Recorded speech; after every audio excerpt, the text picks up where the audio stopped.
2 मार्च 1930च्या ऐतिहासिक क्रांती दिनाच्या स्मरणार्थ काळाराम मंदिर येथे आज दिनांक 2 मार्च रोजी अभिवादनाचा कार्यक्रम दणक्यात पार पडला. पंचवटीच्या भूमीवरून अन्यायाविरुद्ध उभारलेला लढा आज पुन्हा एकदा जोमाने जागवण्यात आला. Republican party of India Athawale गट यांच्या वतीने हा कार्यक्रम मोठ्या उत्साहात आयोजित करण्यात आला.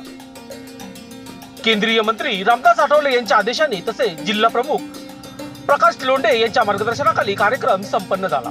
माजी नगरसेविका दीक्षा दीपक लोंढे यांच्या उपस्थितीत कार्यकर्त्यांनी एकजुटीने अभिवादन करत सामाजिक समतेचा आणि संविधानिक हक्कांचा निर्धार पुन्हा ठामपणे व्यक्त केला. महामानव डॉक्टर बाबासाहेब आंबेडकर यांनी 2 मार्च 1930 रोजी सुरू केलेल्या मंदिर प्रवेश सत्याग्रहाच्या ज्वाजल स्मृतींना उजाळा देत हक्क मिळवायचे तर लढावेच लागेल हा संदेश पुन्हा एकदा गर्जना करत दिला गेला.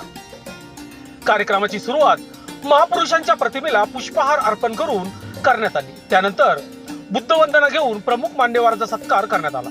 विशेष म्हणजे त्या ऐतिहासिक सत्याग्रहात सहभागी झालेले अर्जुन गौरवजी पवार यांच्या हस्ते महामानवाच्या प्रतिमेला पुष्पहार अर्पण करून अभिवादन करण्यात आले. हा क्षण उपस्थितांसाठी अत्यंत प्रेरणादायी ठरला. बंतेजींनी वंदना घेत कार्यक्रमाची सांगता केली. या कार्यक्रमाचे सूत्रसंचालन भारत निक्कम यांनी प्रभावी शैलीत केले तर आभार प्रदर्शन माजी नगरसेविका दीक्षा दीपक लोंढे यांनी मानले. या कार्यक्रमाप्रसंगी रिपाई आठवले गटाच्या माजी नगरसेविका ॲडव्होकेट दीक्षा दीपक लोंढे, नारायण गायकवाड, अमोल पगारे, पवन क्षीरसागर, समाधान जगताप, संजय भालेराव, भारत निक्कम, समीर शेख, बाळासाहेब गायकवाड, पुष्कराज गायकवाड, चेतन वाघमारे, भिक्षण शेवाळे, महेश गांगुर्डे, मनोज गायकवाड, रत्नाकर वाघमारे, अमोल निक्कम, सागर गायकवाड, विक्की लोंढे, दीपक खरात, भरत मजदे, दिलीप नरवडे, कैलास अहिरे, काळू काळे, PR निळे, सुभाष बोराडे, पंडित साळवे, संतोष काकळीस आदींसह केटर पदाधिकारी व रिपाई पदाधिकारी मोठ्या संख्येने उपस्थित होते. ज्योतिबा फुले, डॉक्टर बाबासाहेब आंबेडकर यांना मी विनम्र अभिवादन करते. आणि आज 2 मार्च काळाराम मंदिर सत्याग्रहाचा आज वर्धापन दिन असून या दिनाच्या मी आपणा सगळ्यांना खूप खूप शुभेच्छा देते. खरं तर 2 मार्च 1930 साली डॉक्टर बाबासाहेब आंबेडकर यांनी जो सत्याग्रह केला होता तो हा काळाराम मंदिराच्या फक्त प्रवेशासाठी नव्हे तर आपल्या सगळ्यांच्या जी काही अस्पृश्यता होती त्या अस्पृश्यता निवारण करण्यासाठी, त्याचप्रमाणे सामाजिक समता आणि सामाजिक न्याय हा प्रस्थापित होण्यासाठी हा खऱ्या अर्थाने सत्याग्रह केला गेला होता. आणि या सत्याग्रहामध्ये बाबासाहेबांसोबत असलेले सर्व अनुयायी त्यांना सुद्धा मी विनम्र असं अभिवादन करते.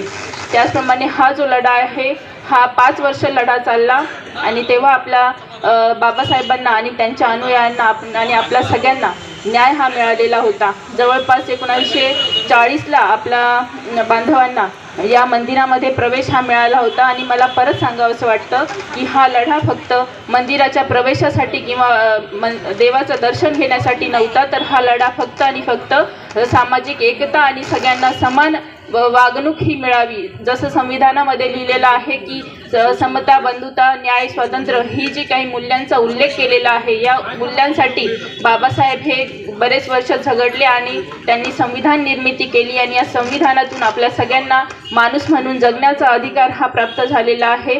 आणि म्हणून मी या ठिकाणी असं विनम्र अभिवादन या स्तूपाला करते. आणि ज्या पवार काकांनी आणि त्यांच्या पत्नींनी जो काही सत्याग्रहामध्ये असा लढा दिला बाबासाहेबांसोबत, त्यांना सुद्धा मी सॅल्यूट करते. आणि त्याचप्रमाणे खरं तर आदरणीय माझे सासरे लोंढे साहेब यांनी ही परंपरा या काळाराम मंदिराच्या दरवाजाच्या समोर जी वर्षानुवर्षापासून आपण कार्यक्रम हा सुरू ठेवतो, पण काही कारणास्तव ते आपल्यात नसले तरीही आपल्याला बाबासाहेबांनी जी शिकवण दिलेली आहे ती आपल्या पुढच्या पिढीपर्यंत आपण पोहोचवण्याची जबाबदारी ही आपल्या सर्वांवरती आहे. आणि म्हणून रिपब्लिकन पक्षाच्या सगळ्या पदाधिकाऱ्यांचं मी या ठिकाणी आभार आणि स्वागत करते, कारण की त्यांनी या ठिकाणी उपस्थिती दाखवून बाबासाहेबांना विनम्र अभिवादन करण्यासाठी या ठिकाणी उपस्थित राहिले. त्याचप्रमाणे सर्व केडरची टीम या ठिकाणी उपस्थित राहिल्या, सगळ्या महिला भगिनी इथं उपस्थित राहिला, त्यांचे सुद्धा मी सगळ्यांच्या वतीने आभार व्यक्त करते आणि थांबते. जय. या काळाराम मंदिर सत्याग्रहामध्ये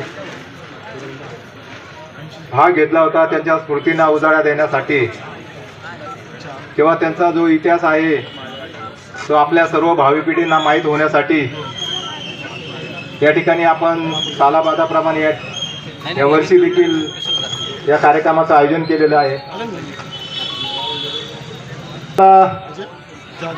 उपस्थित असलेल्या माजी नगरसेविका दीक्षाताई लोंढे, 2 मार्च हा कार्यक्रम नाशिकमध्ये झाला पाहिजे अशी त्यावेळेला त्यांनी भावना व्यक्त केली.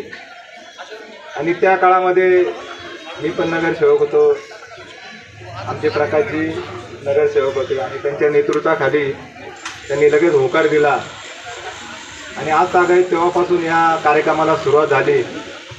आणि बाबासाहेबांच्या स्मृतींना, दादासाहेब गायकवाड यांच्या स्मृतींना उजाळा देण्यासाठी आणि या सत्याग्रहामध्ये ज्यांनी सहभाग नोंदवला होता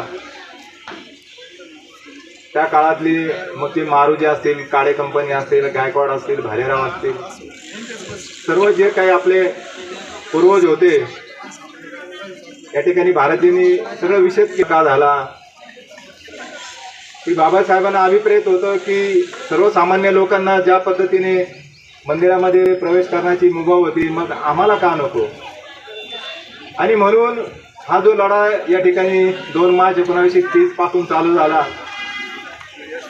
त्या अगोदर केरळामध्ये पेरियार स्वामी होते, त्यांनी देखील अस्पृश्यांना त्यावेळेला मंदिरामध्ये प्रवेश भेटत नव्हता आणि त्यांनी देखील असाच लढा त्या ठिकाणी दिला.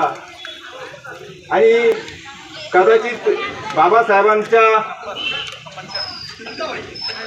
या काम करण्याच्या प्रभावावर कदाचित तो देखील एक प्रभाव असेल. आणि या लढ्यामध्ये खरं जर बघितलं तर दादासाहेब गायकवाड यांचं नेतृत्व एवढं खंबीर होतं की दादासाहेब गायकवाडांमुळे बाबासाहेबांना आपलं जे पुढील काम असेल, ते कामकाज असेल, 5 वर्षाच्या लढ्यामध्ये दादासाहेबांनी एवढा खंबीरपणे हा सत्याग्रह सांभाळला आणि त्याला विजयी रथाकडे नेलं. हे कौतुक आपण एवढं कमी केलं. लोकशास्त्र न्यूजसाठी बंटी आढाव, नाशिक.